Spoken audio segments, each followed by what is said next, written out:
Now their economy was one of the poorest on earth, but their army was one of the largest. In fact, only the superpowers had more men under arms. As tensions rose with Peking, the Vietnamese began secretly planning for a new military campaign. But first they needed insurance from a superpower ally. The Vietnamese prepared in their own way to set up a friendly regime in Cambodia. And in doing that, they consulted the Soviets, and they also looked at the possibilities of reactions they would get from other countries, particularly China, if the regime in Cambodia was overthrown. And this is why they consulted the Soviets and then agreed to the Soviet suggestion, which was made much earlier, to sign a treaty of friendship. The Soviets actually suggested to the Vietnamese as early as 1975 that we should sign a treaty of friendship. Vietnamese turned that down. But then in 1978, the Vietnamese approached the Soviets saying, we would like to sign the treaty, because Vietnamese knew that that treaty would buy them an insurance against likely or possible Chinese reaction to what they're going to do in Cambodia. So in November 78, the Vietnamese signed a treaty with the Soviet Union. In December 1978, the Khmer Rouge launched a fairly small attack into Vietnam, northwest of Ho Chi Minh City in Tay Ninh province, and it was at this point that the Vietnamese hit. They decided that enough was enough.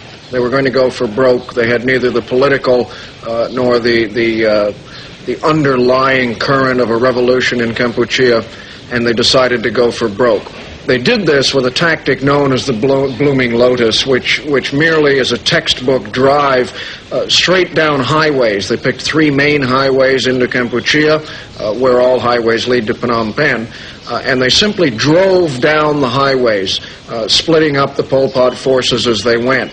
The idea was simply to reach Phnom Penh and into western Kampuchea as quickly as possible, establish as much control of the roads and the strategic areas as possible, as quickly as possible. And this is what they did with the so-called Blooming Lotus. The Pol Pot forces were put into massive disarray. So the original tactic did work. It did establish the command, and it did get the Vietnamese into Phnom Penh, where they could quickly claim victory. It took some 2 weeks to reach Phnom Penh. When the capital fell on the 7th of January 1979, the Vietnamese had won control of Kampuchea. After 3.5 years of terror, the Pol Pot regime had collapsed. To cap their stunning victory, the Vietnamese had even planned to kidnap Sihanouk from house arrest. But just a day before Phnom Penh was captured, the prince was released by the Khmer Rouge and flown out to China. Pol Pot himself and the leading Khmer Rouge then fled to the jungle only hours in advance of the Vietnamese juggernaut. It all appears very confused when communists start fighting communists, but I think it's fairly simple here, really. The border fighting merely provided an excuse for something that was bound to occur sooner or later. If there had not been border fighting, it might have had to have been achieved through a coup d'etat in Phnom Penh or an infiltration of Pol Pot's Communist Party. But Vietnamese control of Indochina is a basic tenet.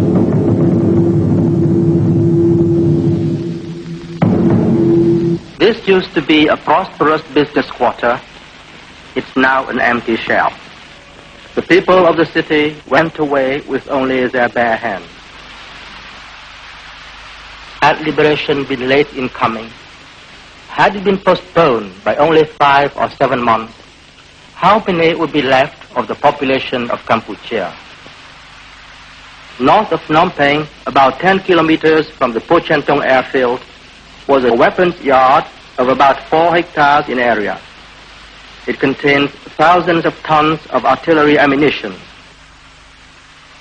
Weapons were sent in by Peking in such quantities that the Pol Pot Yang Seri regime ran short of storehouses. Peking was indeed full of solicitude for their protégé, the Pol Pot Yang Seri clique. visit to a secondary school. Over the past 3 years, this school was turned into a jail for political prisoners. Let us visit a cell block. This is a special block. We say it is special because in each former classroom only one prisoner was kept. His hands and feet were chained to an iron bed. When we came to this prison on the 14th of January 1979, there were 11 dead bodies in the 11 former classrooms and one body lying in the yard.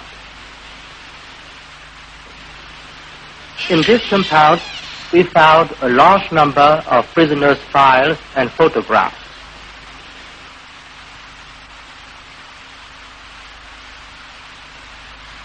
After killing a prisoner, the torturers would cut his throat and rip up his belly, then put a number on his body, and once again take a photograph of him, dead.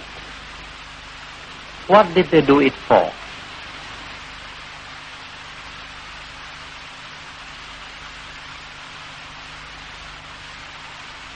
Pol Pot is mad, you know, like Hitler.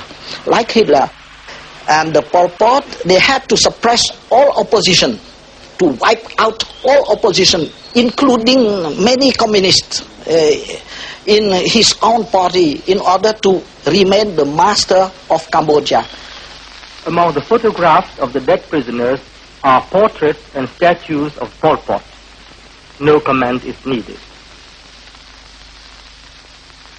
Westerners asked me, yes, even if we believe that Pol Pot is mad, how can he have so many Khmer Rouge to support him, to serve him?